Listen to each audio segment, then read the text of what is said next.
మీకందరికి తెలుసు, ఒక సామెత చెప్తుంటారు, యథా రాజా తదా ప్రజ అని చెప్తుంటారు. అలాగే ఒక ఎమ్మెల్యే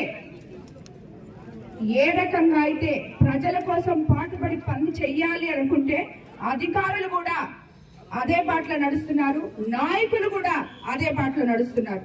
కాబట్టి మన కోవూరు కాన్స్టిట్యున్సీ ఎక్కడ అభివృద్ధి ఎక్కడ ఉందో అక్కడ నాయకులు అధికారులు అందరూ కలిసి జనం కోసం మంచి కోసం సేవ చేయడం కోసం పాటుపడుతున్న అందరికీ కూడా మరోసారి ధన్యవాదాలు తెలుపుకుంటాను. ఈ రోజు మన ఇంజనీర్ గారు ఇది మొదలుపెట్టిన 45 రోజుల్లో దగ్గరుండి మీరందరూ ఈ దాన్ని వెళ్తూనే ఉన్నారు, నాణ్యతను కూడా పరిశీలించుంటారు, ఎంత నాణ్యంగా చేశారో. అదే విధంగా మన కాంట్రాక్టరు రమేష్ గాని, అలాగే దీన్ని పర్యవేక్షిస్తున్న అందరికన్నా ముఖ్యంగా ఏ కాలువ గాని ఏ బ్రిడ్జ్ గాని మన కోవూరు కాన్స్టిట్యున్సీలో ఒక్కరవ కూడా అవినీతి జరగదు అనడానికి మన పెన్నా డెల్టా చైర్మన్ గోపి ఒక నిదర్శనం.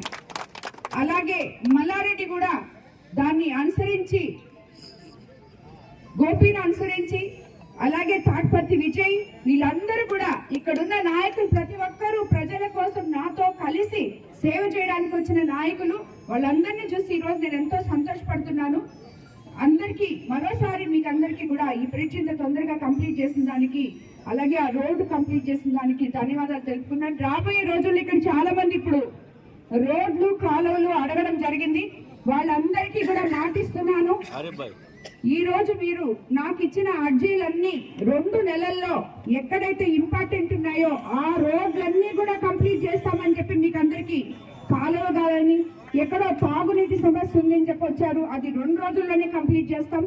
కాబట్టి ఏదైతే సమస్యలు ఉన్నాయో అవన్నీ తప్పకుండా కంప్లీట్ చేస్తామని చెప్పి, అలాగే ఇక్కడ ఇల్లు తీసేస్తారు అని చెప్పి వచ్చారు, వాళ్ళకు కూడా నందలగుంటలో ఆల్రెడీ స్థలాలు ఇచ్చున్నాం.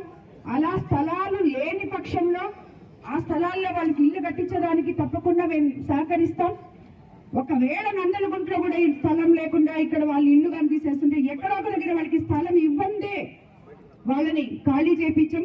ఎవరికి అన్యాయం అనేది జరగదు, ఎవరు కూడా ఇల్లు లేకుండా రోడ్డు మీద ఉండే విధంగా మనం చెయ్యము అని చెప్పి కూడా అది మన ప్రభుత్వ తత్వం కాదు, పనితీరు కాదు అని చెప్పి మరోసారి మీకు అందరికీ తెలియజేసుకుంటున్నాను.